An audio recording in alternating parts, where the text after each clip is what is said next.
Welcome to Tokyo Game Life, a Tokyo-based video game podcast focusing on Nintendo and gaming culture in Japan's capital. Your host Mono here to bring you a slice of gaming life from Tokyo. Today I'm chatting with returning guest and Nintendo Life contributor Andrew J. Ryu about Kyoto's Marufukuro Hotel.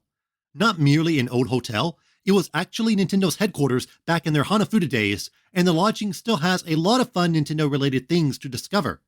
We run down everything you need to know to prepare for your visit. In the games, I finally dive into the long-running JRPG series with Atelier Ryza. And I dip my toes in the Apple Arcade pool to bring you some thoughts on Pocket Card Jockey Ride-On from Game Freak. Yes, that Game Freak. In the news, hey, forget everything else because I'm breaking down the long-awaited Nintendo Direct. Before we jump into the feature, a bit of an update. I've joined the Tokyo Beat Podcast Network. This is a group of like-minded podcasters focusing on gaming and life in Japan. Hey, that's what this podcast is about. It's being run by some of the folks over at game developer Chuhai Labs, so the network features a lot of Japan-based talent. Now, what does that mean for you, the listener? Well, after the feature, you can hear a short segment from a fellow podcaster in the network about their show. So if you've already listened to every episode of Tokyo Game Life, hey, you can also check out some other similar podcasts as well. And you can look forward to some other cool stuff in the future, like better audio quality. Hopefully. Maybe. I'll be sharing more in the future. Now, let's explore the Marufukuro Hotel with guest Andrew J. Ryu.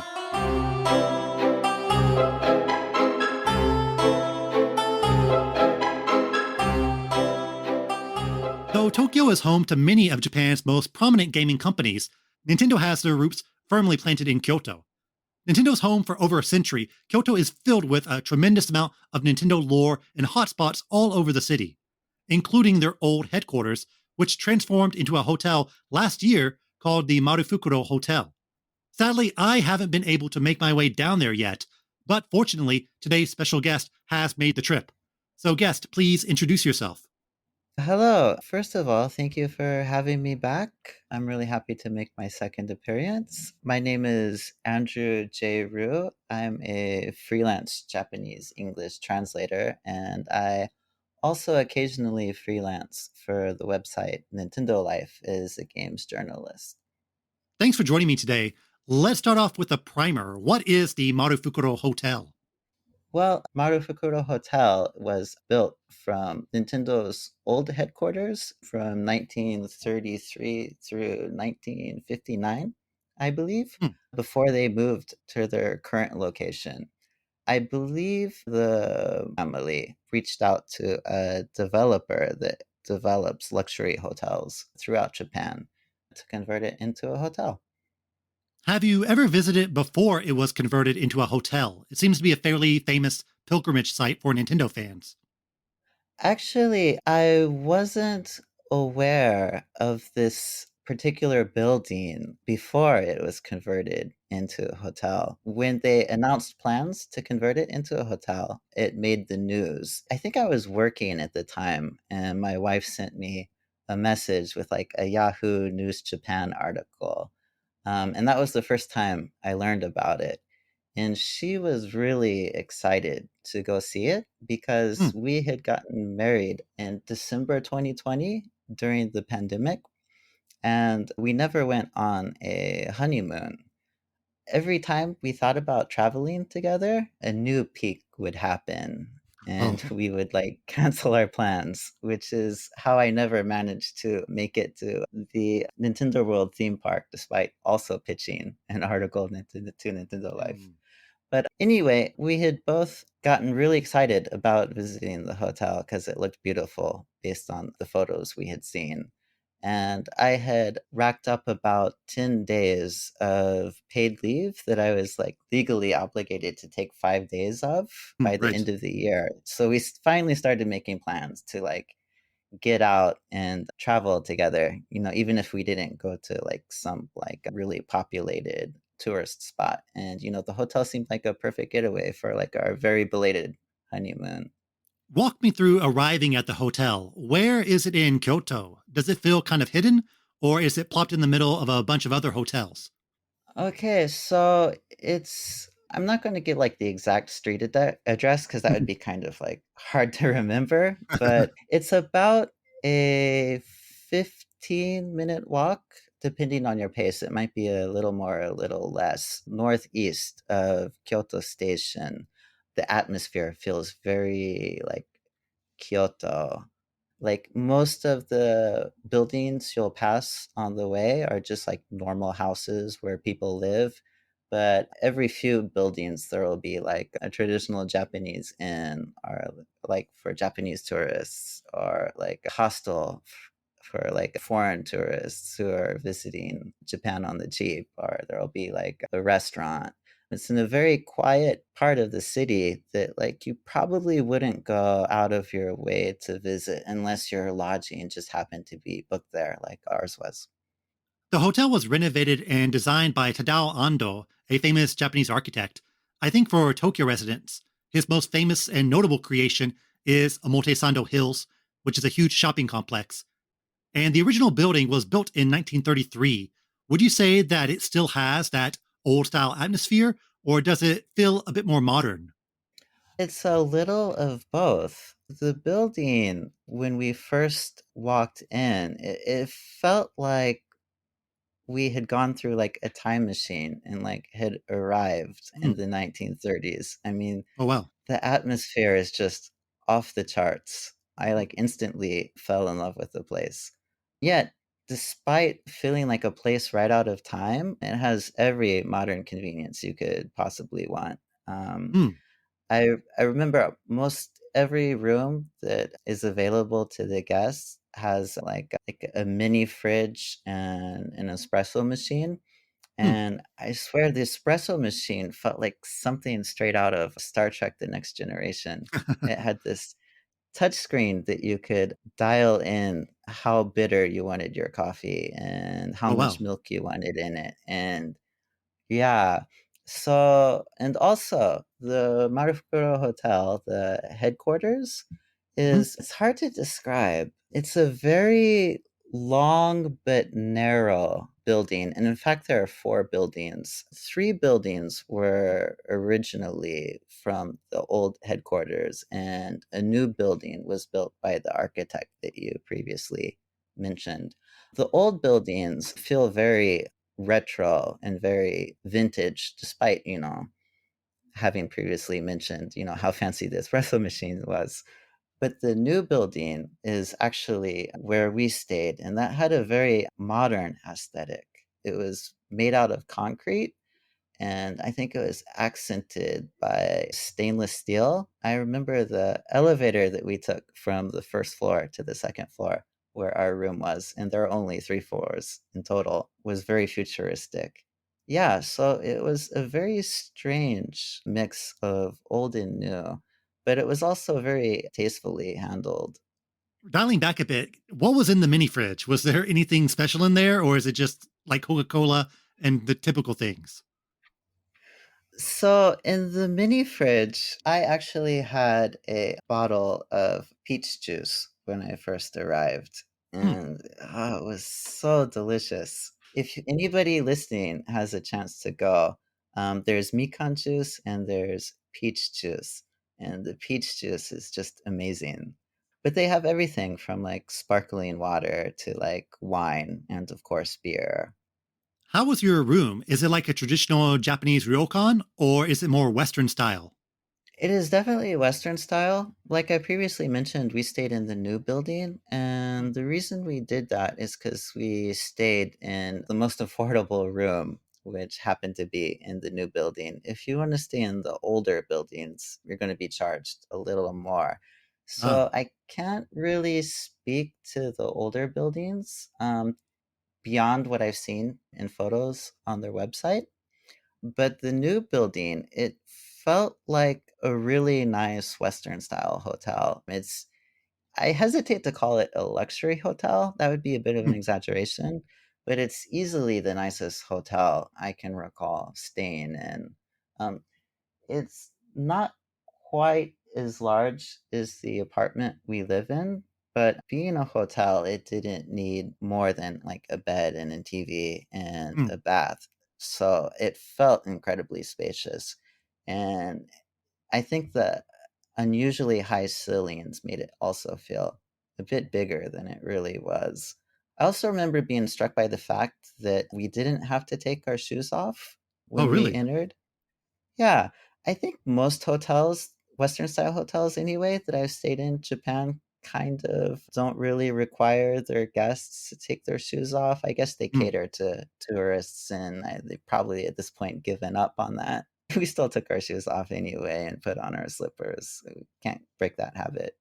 But it was definitely Western style. Not much particularly Japanese about that. So that's something you're concerned about. You don't have anything to worry about. There's a Western style toilet. There's a very nice bath, very comfortable Western style bed. Maybe the most intriguing element to me is their library, DNA, which supposedly houses a lot of Nintendo memorabilia. Did you get a chance to check that out? And what are some of the standout items inside? That's what I personally was looking the most forward to Hmm. myself. So, of the 2 nights that we stayed there, I spent probably 4, maybe 5 hours total in the library. It was incredibly relaxing. It's not much bigger than maybe like a typical living room by Western standards anyway. There are just a handful of tables and a handful of chairs, and the walls, well, the wall that's not facing outside because it's a window, but the other walls have been converted into bookcases. And I spent a lot of my time at the hotel. I figured it would be kind of a waste if we were like watching TV in our very normal Western style hotel room. So I spent a good deal of time in the library. I remember reading most of a book on Gunpei Yokoi, and my Oh, wife spent her time reading most of a book on Satoru Iwata. I also nice. played a good deal of my 3DS in there as well. There's also down the hall from the library, there's also like a self-service bar that you can relax at. And we just spent a lot of time there in the library, Hmm. hanging out and soaking up the atmosphere. As you may know, there are like several display pieces from like various Nintendo products throughout its history, especially as a video game company. And that was actually a little anachronistic. The Nintendo headquarters there at the Marufukuro Hotel predates Nintendo's era as a toy company, let alone Right. a video game company. It's Hmm. where they made Hanafuda playing cards. Hmm. I think long before they even secured a deal to make Hanafuda cards with Disney characters. Hmm. And I think that was their way into the toy market because they could distribute it in toy stores. But yeah, I remember seeing a Nintendo 64 and a GameCube and a Game Boy on display. Disappointingly, they had a Famicom and a Super Famicom, but they were the mini console versions that I have Oh, here at home. oh. Yeah, there were also some like strange art pieces. I remember there was one art piece that looked like they had deep fried a Nintendo Switch. Wow. Um, which I wasn't I don't know how they made it, but that's what it looked like. It looked like they had taken a Nintendo Switch and put it in, like, a tempura deep fryer or something, and I wasn't wild about that, but my wife was an art major, and she thought it was really neat, so, to each his own. I also remember there being, like, a Game Boy, like, made out of acrylic. Yeah. And like I said, we spent a good deal of time there in the library reading books on Nintendo. And there's a section of books on Nintendo, but it's actually very small. Most of the books are like, I get the impression that the hotel is wisely trying to appeal to Nintendo fans on the one hand, but Right. also perhaps equally wisely appealing to a more general audience. And there were like a bunch of coffee table style books on like various subjects having nothing to do with Nintendo, really. I remember there are books, of course, on Kyoto, but I also remember a book on the avant garde composer John Cage. I don't know if you're personally aware of him, but I read several of his books as a college student because I originally wanted to be a music major. But despite that, I wasn't about to spend my time in the Nintendo hotel library reading about John Cage, so I stuck to the very small Nintendo section. I should also point out before we move on that I think there was only 1 or 2 books in English. I remember, Right. flipping through the book before Mario with Ah, my yes, wife, yes. pointing out some of the products to her that Nintendo had made before they were such a famous video game company, but the rest of it's all in Japanese. Do they have any of their old style Hanafuda cards on display? Oh, yeah, I'm glad you mentioned that. So, one of the art pieces they have in the bookshelves is like a display. It's kind of hard to describe. It's like an animated display of like a game of Hanafuda being played out. Hmm. And I think they used the Hanafuda cards that they sold as like a Club Nintendo rewards. That was about it. I should also mention that their business cards that you can pick up in the lobby were also printed in a Hanafuda style. They were on very thick cardstock, the exact Oh, same size and shape as a Hanafuda card. But yeah, I in retrospect, I kind of wish they had paid a little more loving respect to the history of that particular headquarters is where they produce the Hanafuda cards, and a little less on Nintendo as a toy hmm. and video game company, which of course came later. Any good hotel, of course, has good dining. Did you eat at the hotel? What were the food options like? Okay, so there is a restaurant inside the hotel. You actually have to walk outside in order to enter the restaurant. Hmm. And you also need to book the restaurant when you book your rooms. Hmm. We got the breakfast on both of the days that we stayed at the hotel. They have 2 options on the menu, Western style breakfast and Japanese style breakfast. I, of course, can't speak to their dinner, but the Western style breakfast, I ordered both days because I don't dislike Japanese food, but I've never been a very big fan of seafood. Growing up, I just never ate it, and I know that a traditional Japanese breakfast will include seafood, so I opted for the Western style breakfast. I don't remember how many courses it had, but I think it was like a 5 or 6 course breakfast. It was very large. They'd make something small and they'd serve it to you one at a time. I ordered the French toast, but that's not all that I ate. I remember there being a salad and fresh fruit and toast and some kind of an egg dish, yogurt at the end. But the main course was French toast, and they had 2 options, something that they called ham and cheese and something that they simply called sweet. The first day, I ordered the sweet variant, and then I ordered the ham and cheese variant. I remember it being both very delicious and very filling, but I had kind of wished that they had different item on the menu besides French toast 2 days in a row. So if you book more than 1 day, I would recommend ordering both variants because it's probably going to be the same menu both days, or at least it was in my experience. Oh, I should also mention, besides the restaurant, very late in the evening, I think it begins at 9, and if I remember correctly, the last order is like 10 minutes before 11. But they'll make you a light meal, and they had a much wider menu for you to choose from. I remember my wife ate a traditional dish. It's a rice dish where you pour green tea on top of it. Ah, yes, Apparently, it's ochazuke. a Kyoto. Exactly. Apparently, it's a specialty of Kyoto, so she was really excited to eat that. I wasn't quite as hungry, so I simply ordered some ice cream. And if you can't wait until 9, there's also a kind of a self-service snack bar in the lobby where you can make yourself any kind of drink that they serve at the hotel. And they also had various snacks. I remember there being like cake and mixed nuts, things like that to hold you over.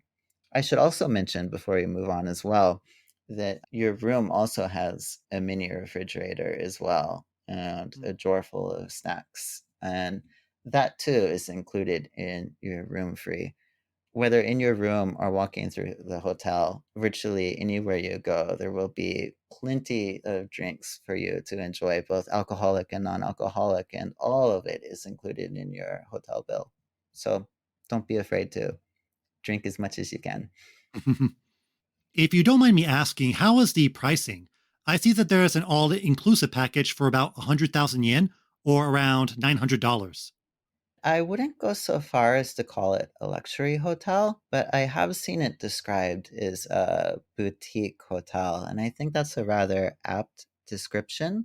One reason we went in early December is because the specific weekend that we booked was the cheapest weekend we could find in like a 4 month window. For whatever reason, they were offering a 10% discount during that weekend. Hmm. But like about a week before our reservation, my wife got the idea to look into the Go To Travel campaign. Have you heard of that? Oh, yes, of course. It's famous in Japan. Yeah. So I think the specific campaign we used is no longer called Go To Travel. I think it's the successor to that campaign. My wife called the hotel asking if we could participate in this campaign, and they said that they didn't know which option would ultimately be cheaper, but they would look into it for us. And I think the next day they called us and let us know that that particular campaign was in fact cheaper. So at no additional cost, they canceled our initial reservation and rebooked it under this new campaign. And thanks to that, I think we saved a little under, let me see here, 30,000 yen in total, which took a good deal of the sting out of the price. So the two of us were able to stay for 2 nights for just under 100,000 yen.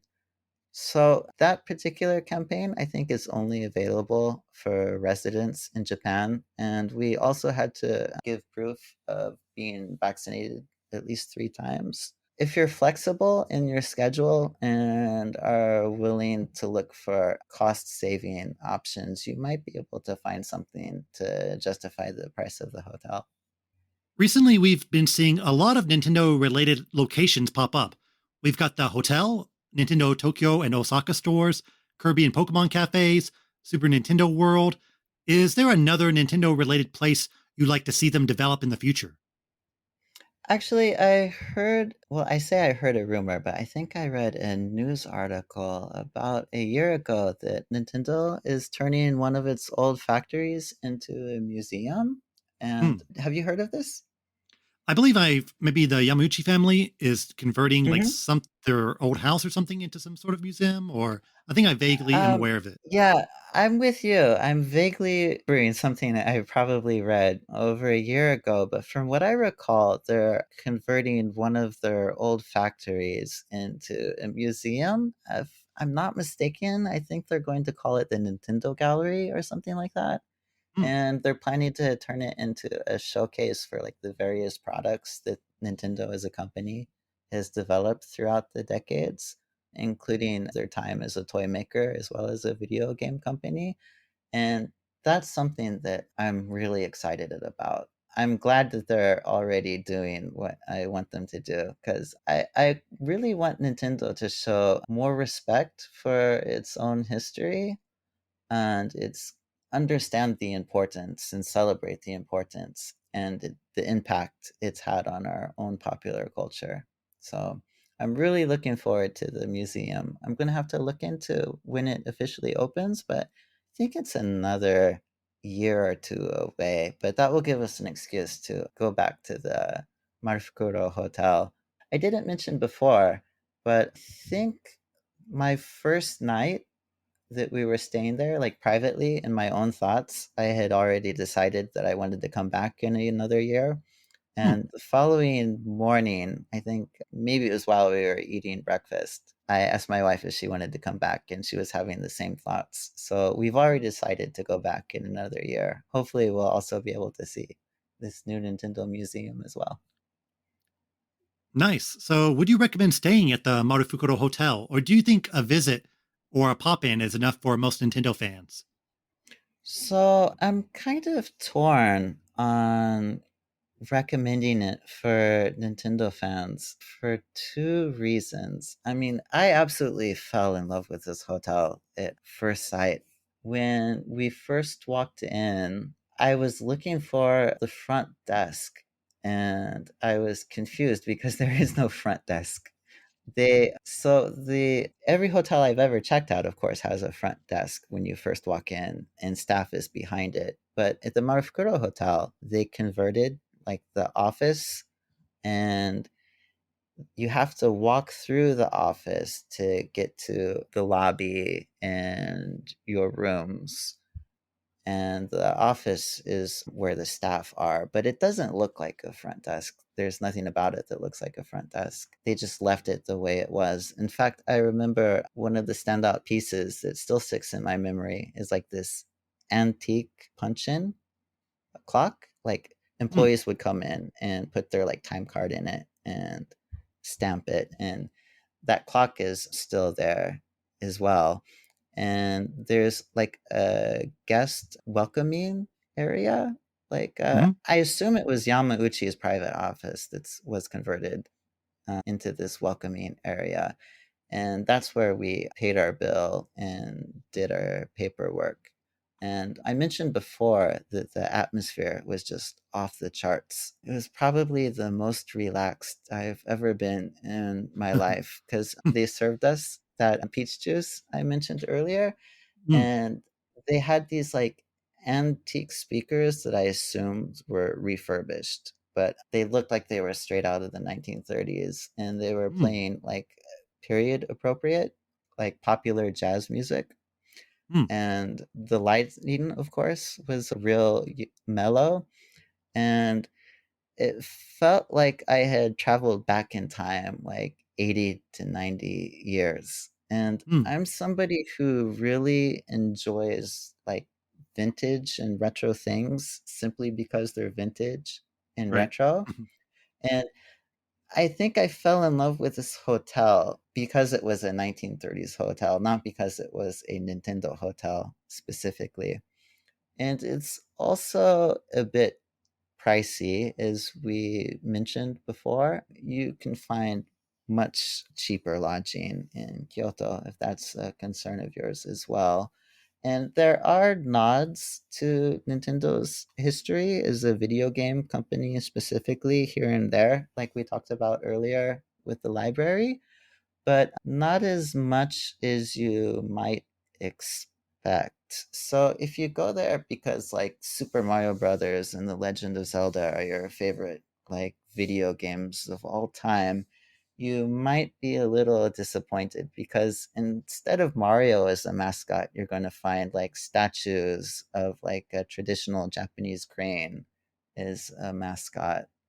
But on the other hand, if you are really interested in the history of video games and the history of Nintendo in particular, and if your love for the company and interest in its history extends further back into time than its history as a video game company, including its time as a toy maker and a playing card company, then there's a lot to recommend about the hotel. I remember feeling like a really profound connection with an era of recent history that is rapidly fading from living memory.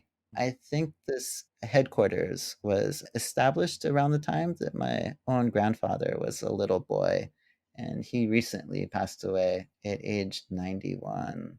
So, yeah, I felt a profound connection to the past. I really enjoyed it on the level of a museum and a historical building. And if that to you as a Nintendo fan sounds interesting or exciting, I wholeheartedly recommend it. But if that doesn't sound like your cup of tea, then it's a harder recommendation to make. Awesome. Well, Andrew, thanks a lot for telling us about the Marufukuro Hotel. Where can people find you? Okay, you can find me on Twitter. My name is at a winner is me, me spelled Mii, as in the Nintendo Mii's. I started that Twitter account to arrange interviews as a freelance writer for Nintendo Life. So I try to keep my tweets on topic of whatever video games I happen to be playing at the time, or living in Japan, or maybe the Japanese language itself. But I'm not as disciplined or focused as yourself. But if you're interested in some of the things I've done for Nintendo Life, I post everything I've ever done there, and I'll continue to do so. The only caveat being that I have a regular gig now, so I don't have as much time for my freelance activities as I used to. I think last year I only contributed one article to Nintendo Life, and this coming year I might only contribute one or two more as well. But, you know, hopefully I deserve your follow, and hopefully I'll have something exciting to talk about again on this very podcast. So please follow. Great. And listeners, the links to everything are in the podcast description. Andrew, once again, thanks for joining me today. Thank you very much. It was a real pleasure. Before we get into games, check out this show in the Tokyo Beat Podcast Network. In today's age, you need a podcast you can trust. That's why you need Hair of the Dogcast, entertaining and well-informed discussions on both video games and beer. Meet our local podcast team. Dylan. I'm out here on the street, Brad, and everyone's clamoring for better podcasts. Our new rookie correspondent, Tyler. I play The Witcher. And I'm Brad, and I'm slowly learning to hate myself and video games. And Dylan's reporting to us live from Kingdom Hearts 3. There's a lot of Frozen here. Too much Frozen. Hair of the Dogcast is a podcast you can trust. On your favorite podcast app every Wednesday, or whenever I decide to post it. Only on the Tokyo Beat Podcast Network.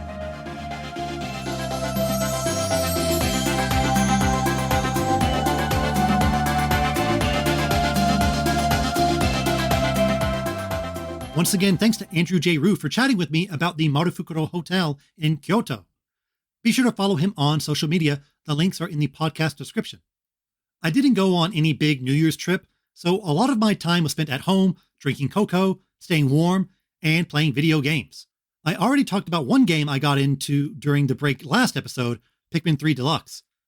Yet I also started another game at the same time and recently finished it, 2019's Atelier Ryza, Ever Darkness and the Secret Hideout. Long title, but you can just call it AREDATSH for short, or just Ryza 1. A bit of a preview for a future episode, but I will have a feature on the Atelier series as a whole with a special returning guest in an episode down the line. But before that, I wanted to share my thoughts on Atelier Ryza. This is my first ever Atelier game. Well, that's not true because I did play the currently unreleased Atelier Ryza 3 at Tokyo Game Show last year. I was really impressed by the game's scope, the art style, the action-oriented combat system, so I thought, well, now is the time to jump in, since Ryza 1 and 2 are always on sale. Like some of my other backlog titles, it has been sitting on my Switch for months. But after Pikmin, I finally decided to crack it open and give the series a whirl. I'm a JRPG fan, so I try to stay on top of all the different franchises, but I have to admit, there's still a lot of gaps, with Atelier being one of them. Launching in 1997 with Atelier Marie, its claim to fame is its complex crafting system, aka alchemy, and focusing more on smaller, slice-of-life type of storytelling instead of a Dark Lord wants to destroy everything.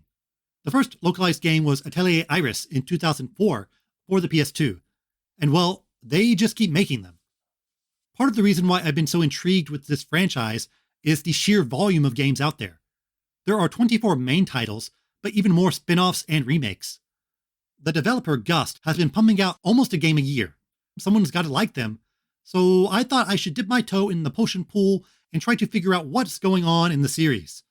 The franchise had a bit of a breakthrough recently with Atelier Ryza. A lot of people attribute this to Ryza's design, but also apparently there's quite a lot of gameplay changes that make Atelier Ryza a bit more casual and newcomer friendly. There is no time limit, which was in past titles, and it has more action-oriented combat, plus the graphics and presentation are much higher than the past titles. And it's available on PlayStation, Switch, and PC.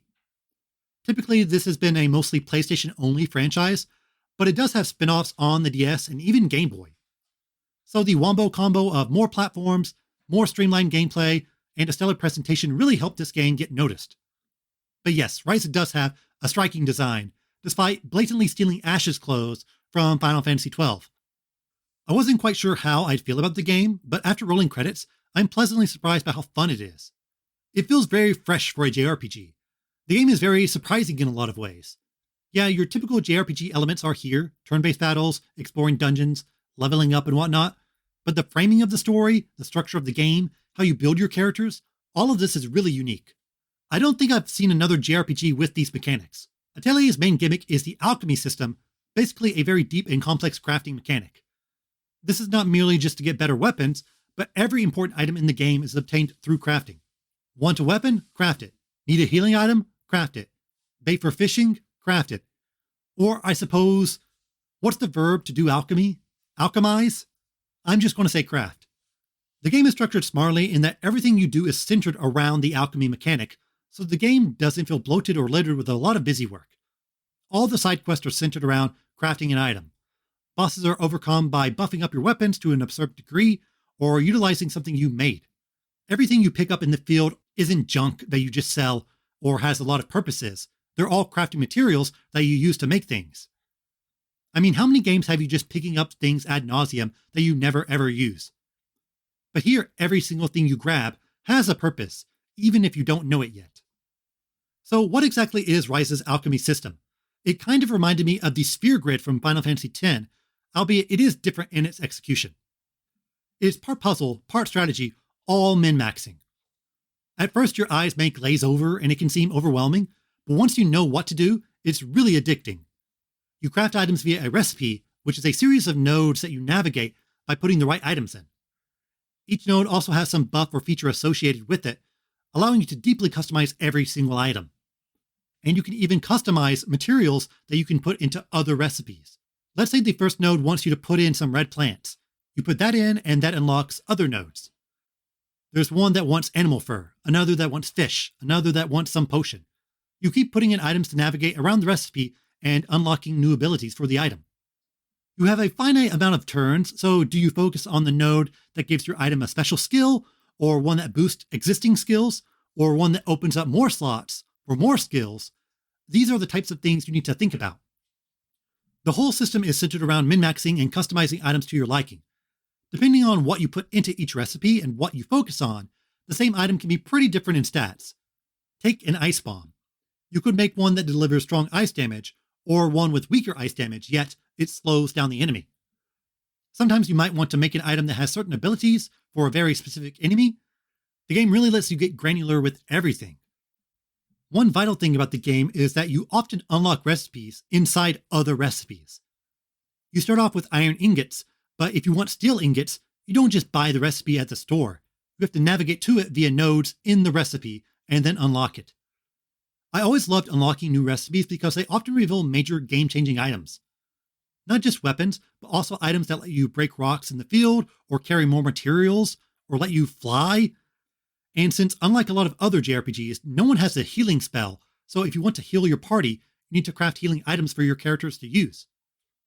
The usage of items in this game is also very new to me, since you don't have an infinite bag that just carries 99 potions. You equip items to characters as if they were skills, and each character can only hold a few items. This really forces you to perfect those crafting recipes and make something that is going to change the tide of battle, since you can't just spam a bunch of stuff. All your weapons are solely obtained through the alchemy system as well. Most games have a balance between weapons you buy, weapons you find, weapons you craft. Not here. All is through crafting. And oddly, each character only has about 4 weapons each, which are really just straight upgrades. But the same weapon could be wildly different depending on the materials you used. Since you can chain recipes, it's often smarter not to just start at the thing you want to craft, but to start at a base item and then work your way up to the thing you want to craft. You can get even deeper by doing that for each material as well. Say you want to craft a weapon, and the base ingredient is the 3rd tier ingot. Well, you could just start from the lowest tier ingot, continuously buffing each small part, and then use those ingots to start at the lowest tier weapon to buff it even further. It can take quite a long time, but it's absolutely worth doing, and successfully crafting makes or breaks your progress in the game. The alchemy system sounds complex, and yeah, it is complex. I beat the game, but I didn't know the ins and outs 100%. But once you start doing it, you understand the importance of certain ingredients, how to stack recipes on top of each other, and you can make some truly awesome and completely customizable items that really break open the game.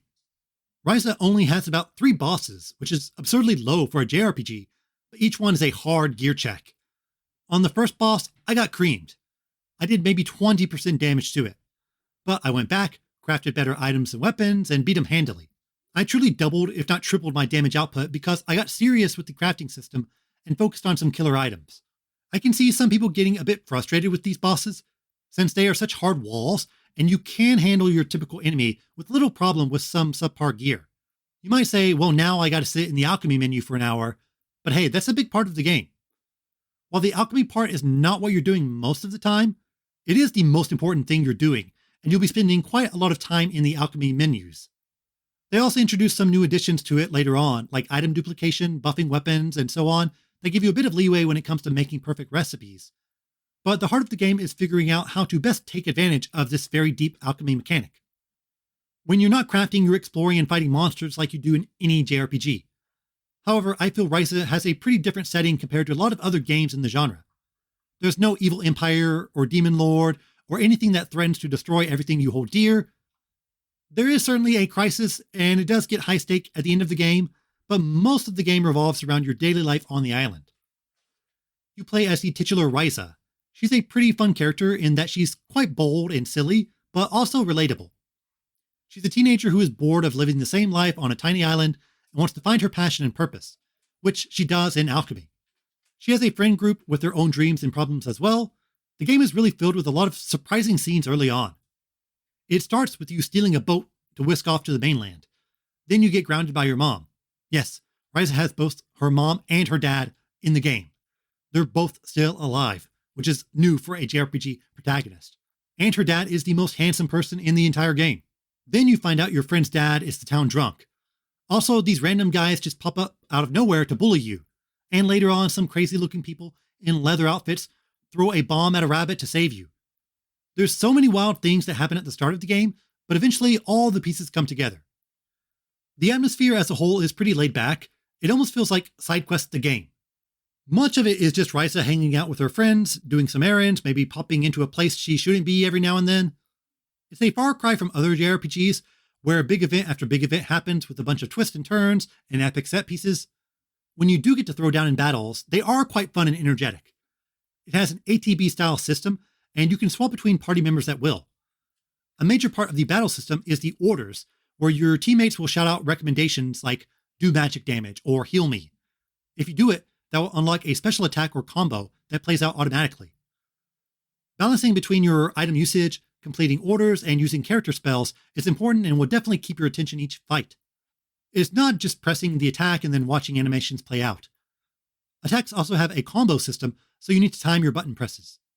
Even though battles are not super important overall, since the game is pretty anti-grind due to your stats mostly being affected by the alchemy system, I still had a lot of fun fighting trash mobs and engaging with the bosses. The game also looks wonderful on the Switch. It has a pastel watercolor art style, and the colors are incredibly detailed. You can see the folds and wrinkles in their clothing, and everyone's got this distinct shading on them. The locations you come across are all vibrant and colorful. They especially pop on the OLED screen. It runs well too. I didn't notice any slowdown. It's a multi-platform title, but it doesn't feel like they made it for the PS4 and then downgraded it for Switch. It's kind of funny to think that the Atelier Ryza series will be a trilogy where all the games came out day and date on the Switch. When was the last time a Nintendo console got a JRPG trilogy on a single platform day and date? Final Fantasy 4 to 6 on the SNES? I'm glad I finally tried out this series and I'm hooked. I'm a fan. And if you're curious about the franchise, well, I think Ryza is the one to get. Ryza 3 is coming out pretty soon, and it looks a lot more ambitious and larger in scope than the past games, so I can see people wanting to just jump in there. Kind of like how everyone jumped into The Witcher with 3.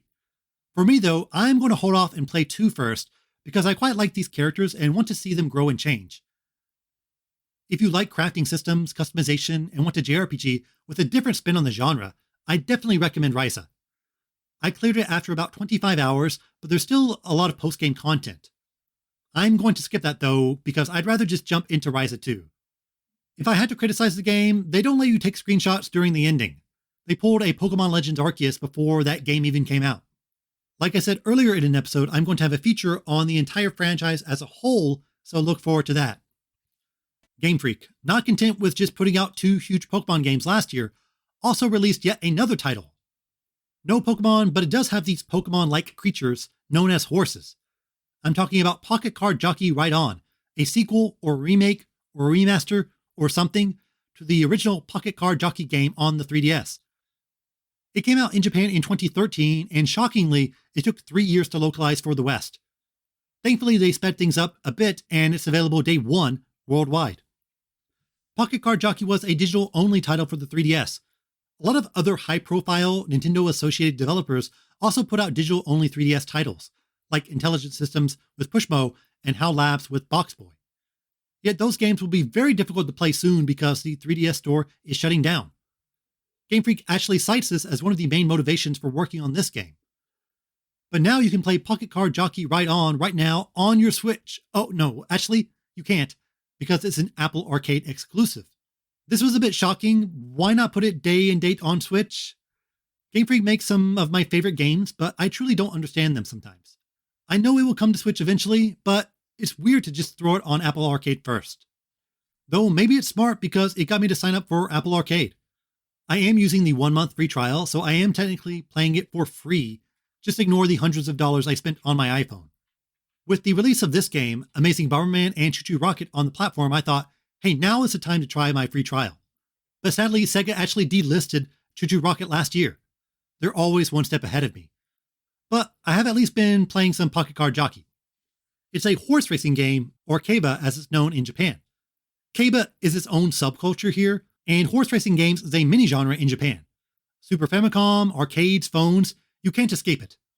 It's reached the mainstream a bit with Uma Musume, where the horses are anime girls, but here the horses are horses, though some do have stylish haircuts or are robots. You play as a jockey, trying to win a race.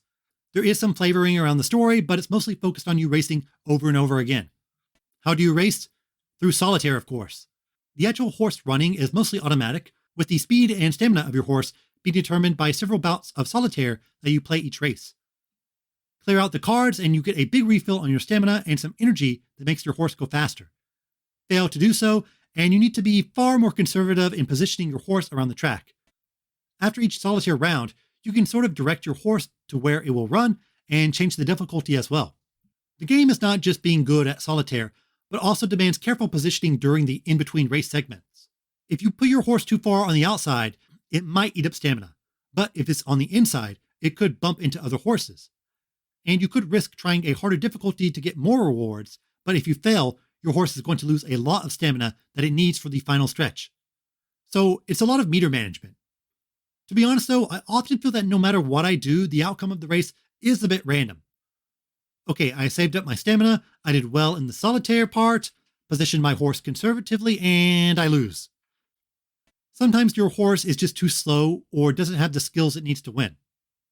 There's really no penalty for losing, but it can get frustrating to lose over and over again. After 4 years, the horse retires, and you can breed it to make new horses, which lets you min-max stats and select skills, but I still feel there is a tremendous amount of randomization to whether or not you succeed. The solitaire portion, well, it's solitaire. You can get some fun items to do some things like highlight which cards to choose or flip through your deck until you get a card that you can use, and so on. But solitaire is not the most riveting game in the world. The best solitaire, of course, being on Windows, where clearing the game rewards you with a billion cards flying at the screen. The game looks nice with its 3D models, and a lot of the horses are indeed very cute, but I haven't been blown away by the game thus far.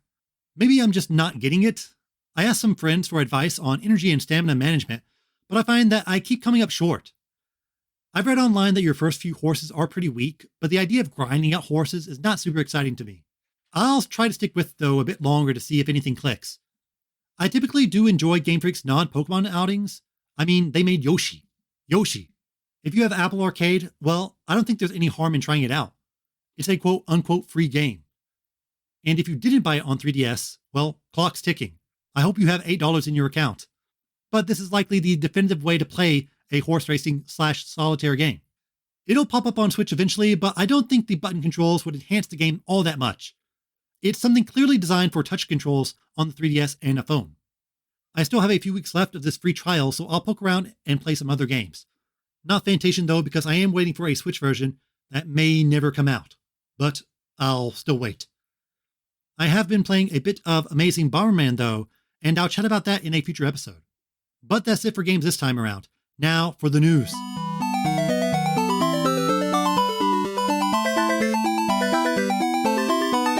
Time for the news. Hey, it's all going to be about the Nintendo Direct.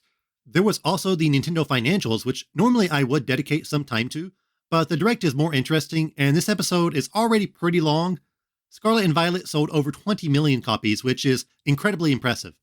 I'm curious to see the legs on it. The game largely received solid word of mouth outside of the technical issues. Ironically, Pokemon BDSP got bumped out of the top 10, though it was outselling Let's Go, but strangely, the Let's Go titles have had better legs.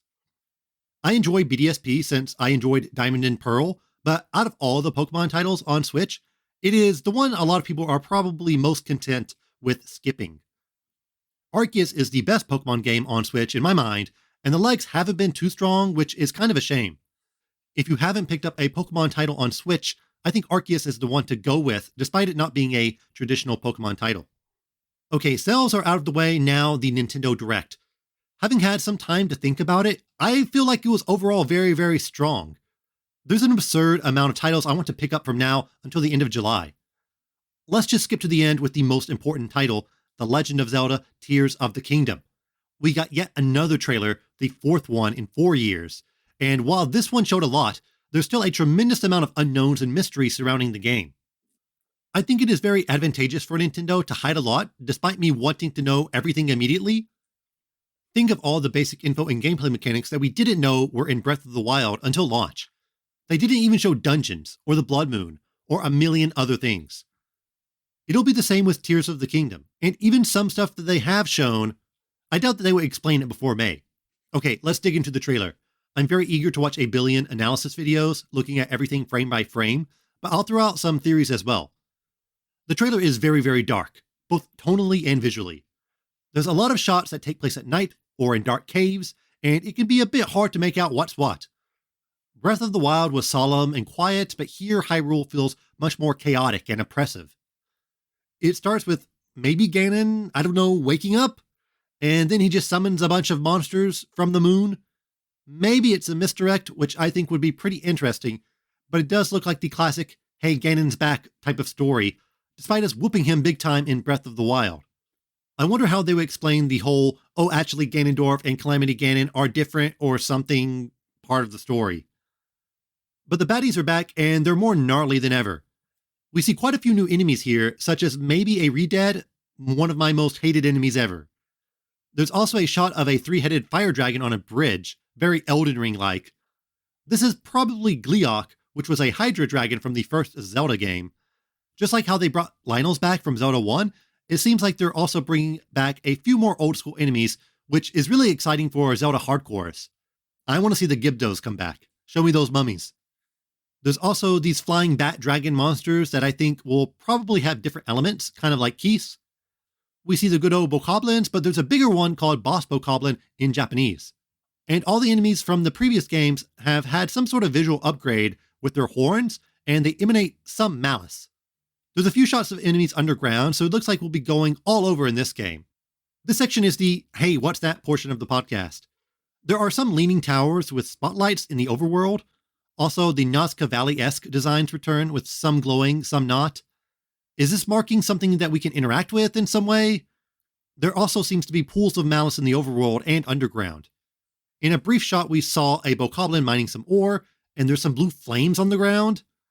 The underground portion looks crazy with these mushroom trees and these glowing roots. What's going on here? We saw these swirling green spirals a few times, maybe warp points or shrine replacements. We haven't really seen any type of shrine or puzzle-focused gameplay at all, despite it being such a big part of the original game. There is some brief shot of us controlling something to make a platform rotate, but it looks outside and not like a segmented portion of the game like shrines were. There's also a huge orb in the sky and a huge cube, and then another cube on the ground. There's these massive sky columns and something that looks like Death Stranding strands, tents, things falling from the sky. The trailer is overflowing with a lot of new ideas and concepts. It's almost overwhelming. In a single shot, there's maybe 4 completely different things going on. I wonder if maybe it's a bit too busy. In Breath of the Wild, there's a good flow between negative space and points of interest, but the overworld looks far more cluttered and busy here.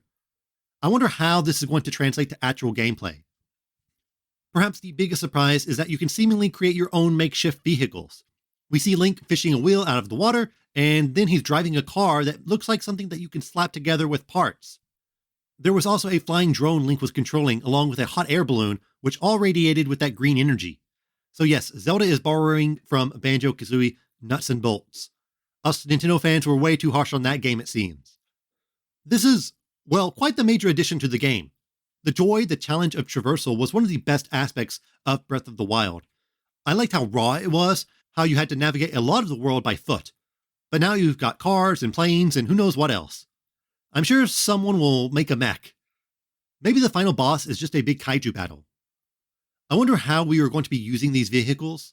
Is it purely just to make traversal faster, or will it be integrated into the combat or puzzle solving as well? Link just driving a janky car around Hyrule instead of walking, or using a horse, is such a bizarre concept to me. I'm trying to think of what's the coolest thing you could make. A submarine? A jet ski? Something a bit more hidden is the possibility of Link also being able to create his own weapons. If you look closely at the scene of Link hitting a monster underground with a big cannon, the weapon he is wielding looks like it's made out of 3 distinct parts. A gray handle, a gold metallic metal staff part, and then a Zonai-looking head cannon. The metal part and the cannon are connected via a magic circle, and I don't think this is a coincidence. This looks like something I've long suspected was in the game, weapon crafting, or the ability to recycle parts of weapons to make new ones. Weapon durability got a lot of criticism despite it being a great mechanic, so I think this is Nintendo's way of appeasing everyone. Weapons can still break, but you can reuse their parts. Not only that, you can make completely customizable and unique weapons with these parts. In the second trailer for the game, there's a shot where Link has something attached to his shield, and the staff cannon thing further proves that this is some sort of Lego-like snapping parts together to make a new weapon type of feature. Also, if you look closely at the enemies, they all have some sort of unique new horn, right? However, the Bokoblin horn kind of looks like a spearhead, and the boss Bokoblin very clearly has what looks like an axe-type horn. So I'm thinking that you can defeat enemies and take their horns or other parts to strap together and make new weapons. I'm way more hyped for this than the whole new vehicle thing. I mean, you're using weapons a lot more than you're using vehicles, right? The game looks very ambitious, and it doesn't feel like a retread of the first title, something a lot of people feared. It's seemingly jam-packed with new mechanics and challenges. Will it be as good as Breath of the Wild? To be honest, I doubt it. That was a very special game, and it's hard to repeat the feeling it evoked. But a Galaxy to Galaxy 2 situation, I can't complain if we get the Galaxy 2 of the Zelda franchise. It's my most hyped game, the game I want to play more than anything. No one can announce anything that would supersede it, so I cannot wait for May 12th. But believe it or not, there were games that were not Zelda in the Direct, and they still look pretty good. Next to Zelda, I'm excited to play Pikmin 4, which is coming in July. We got a pretty lengthy trailer showing off some new mechanics and 2 big new additions, Ice Pikmin and a dog-like creature known as Oatchi. The Ice Pikmin, well, they do ice things. They can freeze water, and they can sub-zero enemies to make them shatter. The dog seems to be like a mix of different Pikmin types. It's strong like the purple Pikmin, but can also traverse water like the blue Pikmin. Out of all the things to add to Pikmin, I never thought, hey, they should put a dog in the game. But it does add a more unique element than just putting in more Pikmin. According to the promo art, all the previous Pikmin types seem to be returning in Pikmin 4. 3 had white and purple Pikmin, but not in the main story and only in mission mode. I wonder if we will be able to use all 8 Pikmin types plus Oatchi in the main story. Realistically, it's hard to have a whole lot of different Pikmin types with you at all times. If you have 8 types, that means you're carrying around 12 each, and we all know how fragile those Pikmin are. Another thing that stuck out to me is the setting, which seems to be in a much more urban area than in the previous games. We can clearly see a house in the background, a playground, and some beautiful sakura trees with falling blossoms. I want to go in the house. That would be a pretty fresh idea for the series. We are going into caves, it seems, which may be returning from Pikmin 2. The structure of the game is pretty vague. Is there still a time system? Is there a day limit? I didn't see us picking up fruit, so is that still a mechanic? We also got a tease of nighttime where the bulborbs go crazy due to what can only be described as a blood moon. Also scattered around the nighttime scene is konpeito, Japanese sugar candy. If you played Animal Crossing, these star fragments are based on them as well. It's really cool to see these Japanese cultural items appear in these mainstream games. Being able to explore at night would be completely new for the franchise, but I wonder what the incentive would be. Maybe there are items you could only pick up at night, like the konpeito, that you need in your quest. In terms of control, while the camera is closer to the character, the same pointer system from the past Pikmin game seems to be still in place. Maybe it's just me, but it did look like you could hurl Pikmin faster than before. I wonder if there'll be any control revamp due to the new camera angle. But either way, I'm excited for Pikmin 4. I'm hoping co-op is still a big part of the gameplay since I had a ton of fun with 3 Deluxe's co-op. Also looking forward to those Ochi plusies hitting Nintendo Tokyo. Those were the 2 biggest things for me, so let's just run down the list. Xenoblade 3 is getting a new character. Good for them. There is a DLC tease of older versions of Shulk and Rex, so hey, if you need new characters for the next Smash game, here you go. I've only played Xenoblade X and liked that game, but I never felt the urge to jump back into the franchise. Maybe one day though. Next, we got Samba de Amigo Party Central, something I think was on nobody's bingo card. I played the original game on the Dreamcast with the maracas, and it is a very fun rhythm game and one that makes perfect sense for the Switch. Someone's gotta make a maraca peripheral for this game, right? In about 20 to 30 years, the retro game hunters are going to have a field day with all the weird stuff that was made for Switch. Though peripherals are always more fun when they are official. That's why everyone loves the DK bongos, which, by the way, you can buy very cheaply at pretty much any hard-off in Japan. These types of motion/exercise games have been incredibly successful on the Switch, so I can see this game being a sleeper hit. Next up was not Style Savvy, but Fashion Star from Marvelous. However, the developer is Sin Sophia, the creators of Style Savvy, so it is Style Savvy in all but name. Not sure why Nintendo didn't just make another Style Savvy game, but I'm glad Sin Sophia is getting some work. Sin Sophia is formerly AKI, by the way, the creators of all those amazing pro wrestling games on the N64. And they are Tokyo-based, so I gotta give them a shout out on the podcast. I mean, the game looks perfectly fine. If you like fashion and dressing up, here you go. We gotta look at the Castlevania DLC for Dead Cells, which is the closest thing we may get to a new Castlevania game for a long time. Plus, Ghost Trick is coming to Switch. This is one of those games with a hugely vocal fanbase, and I'm glad it's getting another shot. Put that Monster Hunter money to good use. Next was Deca Police from Level 5. Actually, let me just make this the Level 5 section. It's a detective RPG where you're a group of maybe cops, and you solve mysteries, and fight it out in a classic JRPG-style turn-based battle. The art style screams Level 5, that sort of rounded anime aesthetic with high production values. There's also quite a lot of these anime-style detective mystery games. Was Danganronpa secretly the most influential game of the past decade? I really like the setting in a modern, if not full-blown, futuristic city. Deca Police is coming out this year, hopefully at least. And Level 5 came back with a vengeance, showing off Fantasy Life, the Girl Who Steals Time, and Professor Layton, and the new world of Steam. Layton they barely showed since who knows when that's coming. But we did get 3 high-profile titles from Level 5 that's always on the brink of either bankruptcy or massive success. Megaton Musashi was a huge whiff by them, but I'm glad they are still balancing their old stuff with their new IPs like Deca Police, which was probably the most interesting title they showed off. I like a lot of the Level 5 games. They are often well made with strong art styles. Maybe one too many systems, and they do sort of feel like they are made by committee, but there's a lot of talented developers over there. I think their main flaw, of course, is not getting serious with Western releases.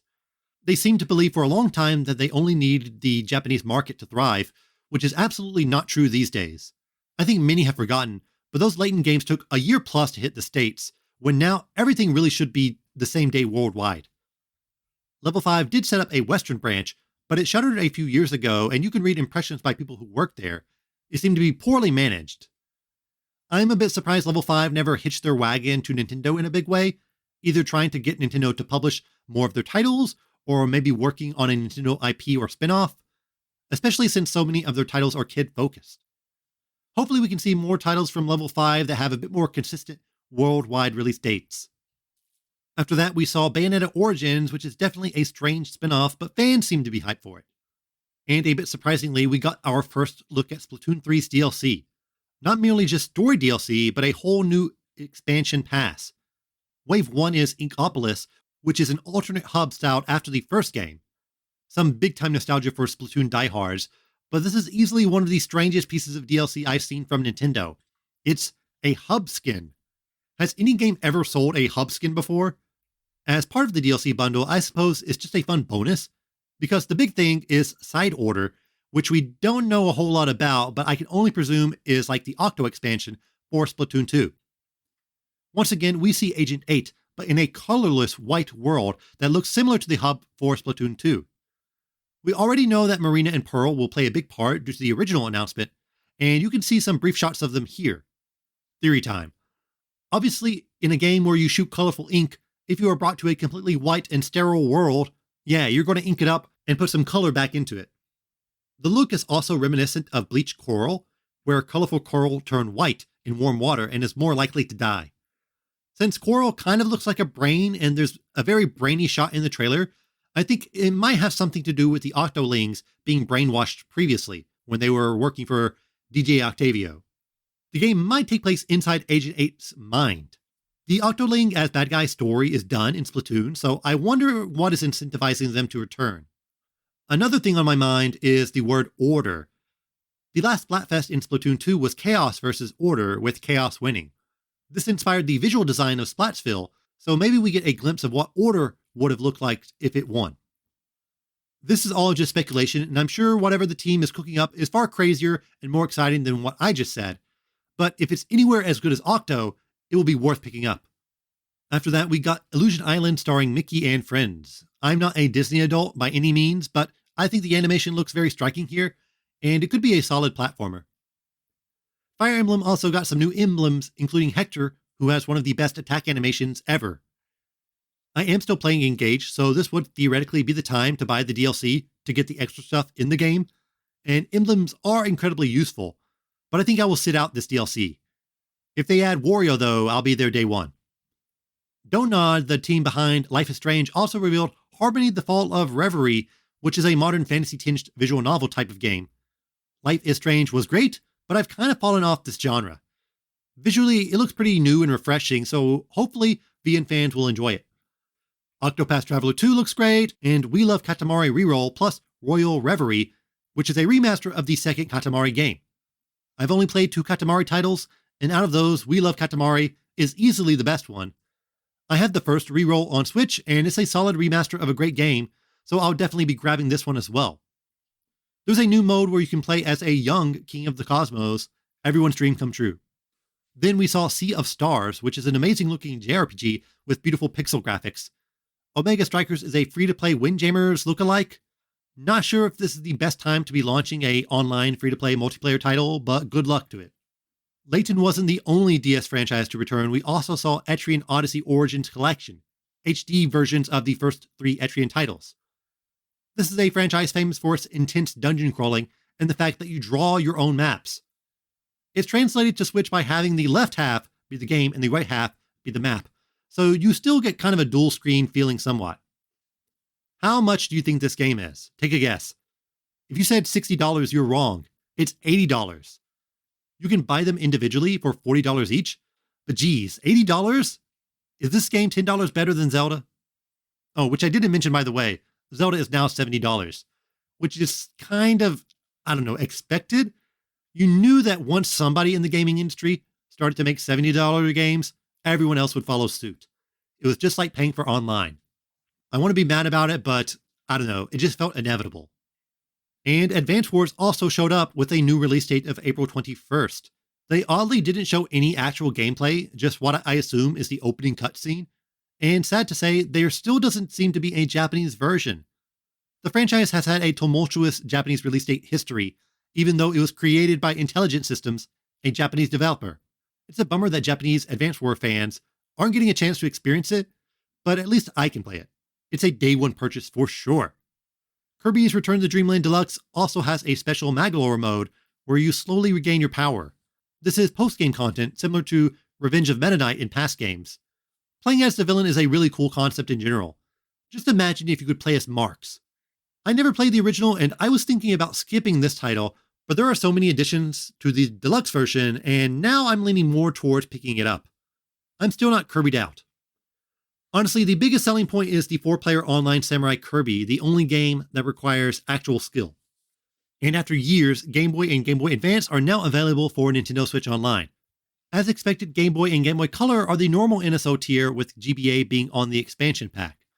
Kind of a lean offering at the start, but it does look like they are planning on putting a lot of prominent titles on the app. GBA especially. It launched with Mario & Luigi Superstar Saga, a full-blown JRPG adventure, plus Minish Cap, which, is a 15-plus hour Zelda game that is excellent. Games like Fire Emblem and Golden Sun are coming down the line as well. The GB had some weird titles like Alone in the Dark, but you've got Link's Awakening DX and Wario Land 3, two of my personal favorite games. Pokemon TCG is coming, and even Kirby Tilt and Tumble. I wonder if they're just going to utilize the Switch's gyro, or if it will be purely button controls. I've already put a bit of time into these games, and they look great on a TV, especially the GBA titles, with those big, chunky pixels. I never knew I needed to play Kuru Kuru Kururin on my TV, but I did. Finally, you can play a version of Mario Bros. On Switch with good physics. This was a huge addition to the NSO service, but there's still a ton of first-party titles that are missing and weren't teased. I want that obscure stuff. Give me Mole Mania. There are some differences between the NA and Japanese versions. Japan has the Game Boy Yakuman, and it will get the Roy Fire Emblem title down the line, along with For the Frog the Bell Tolls, which I talked about in depth on this very podcast. But there is a glaring omission. What could it be? Oh, that's right. Maybe the game that breathed new life into the Game Boy, Pokemon. We saw TCG, but I'm talking about the big boys. We are a few weeks away from Pokemon Day, so I wonder if they will maybe announce a completely separate Pokemon NSO app, or maybe they will be sold individually, or perhaps it's just not going to be available at all. I always thought it was crazy to launch a Game Boy app without the most iconic, important game, but the Pokemon pie has a lot of fingers in it, so it's not as easy as slapping Kirby's Dream Land on it, for example. I don't see so many people outraged by the lack of Pokemon, but it will always be a glaring omission. Either way, I'm super excited to play Game Boy titles on my Switch. I still have my Analog Pocket though, so I think I will save some of the more obscure titles for that platform. Nintendo followed that up with Metroid Prime Remastered, available now. Remember Metroid Prime? Well, it's back, and remastered. It has a myriad of control schemes, including dual-stick controls. But I would recommend you try the Wii-style pointer controls. These work really well. Metroid Prime is a great game, but not one I'm dying to revisit, but I am glad people can experience it for the first time. Keep that guide handy. Then we saw Master Detectives Archives Raincode from the Danganronpa people. Looks stylish, but not really my type of game, but I know the genre has a lot of fans. You know what type of game I am into though? Weird JRPGs with card systems. Baten Kaitos 1 and 2 are getting remastered for Switch. There was a rumor that Monolith Soft was remaking the first title, but that seems to be untrue since it's instead a remaster of 2 games. Honestly, if I had to choose, I think a from-the-ground-up remake of the first game would be more interesting than both games remastered. I want to buy the collection, but realistically, I am only clearing the first game. But it's a big gap in my GameCube mental library, so now I can finally play it on Switch, so hurrah. There was a sizzle reel of a bunch of other games, including WSBC Power Pros, which is the first localized Power Pros title in years, and is for whatever reason is available now on Switch for $1, so I might check it out. The last big piece of news I want to talk about is Wave 4 of the Mario Kart 8 DLC, which includes Birdo and an incredible-looking Yoshi's Island stage. All the iconic enemies and characters from Yoshi's Island have returned in glorious high definition. This track looks absolutely stunning and has some cool mechanics like creating bridges and who knows what else. Nintendo has really blown away expectations with this DLC. Originally, it just seemed to be like old tracks, which is good enough, but we are getting a lot of original tracks and now new characters. Is Kirby next? I hope so. Oh, and there were quite a few titles that only appeared in the Japanese Nintendo Direct. Natsumon, a game developed by Kaz Ayabe, who created the Boku no Natsuyasumi series. Not a far cry from that game, it's also about a kid enjoying his summer vacation. There's Paranormal a Square Enix horror adventure game that's coming out in the West in March. A remake of Atelier Marie, the first Atelier game. Hey, good timing. And the big boy, Momotaro Dentetsu World, the sequel to the multi-million selling Momotaro Dentetsu Switch game. This time you step out of Japan and take your train across the world. I doubt it will replicate the first game's success, but even if it sells half as much, it would still be an absurd amount of sales. Man, what a Nintendo Direct. I go back and forth on, should I talk about everything or should I just talk about what I liked? But there was just so many interesting games that I wanted to pick up. Nintendo showed off a lot, but I was more intrigued by what they didn't show. We didn't have a single new, previously unannounced game from Nintendo here. I'm not counting the Prime Remaster since that's just a remaster. If you compare it to last year's February Direct, that had Nintendo Switch Sports, Mario Strikers Battle League, and Xenoblade 3. But nothing like that this time around. I don't want to jump the gun here, but to me it seems like Nintendo is clearly focused on developing software for the Switch's successor. I don't want to open up the Switch 2 can of worms, but this was certainly a peculiar Direct despite it having a ton of games I want to play. Can you believe that we were just 3 months away from Zelda? I'll do my best to survive until then. Alright, let's wrap it up. What a huge episode. Thanks as always for listening. Be sure to like and subscribe to this podcast on your favorite app. Leave a 5-star review as well, it really helps with visibility. This podcast is also available on YouTube, so like and subscribe there as well. I'm on Twitter, Instagram, and TikTok. Just search for tokyogamelife or find the links in the podcast description. If you like the podcast, be sure to share it with your friends and on social media. If there's anything you want me to talk about or cover, don't be shy. Just message me on Twitter. The next episode will be on February 26th. See you next time. Matane!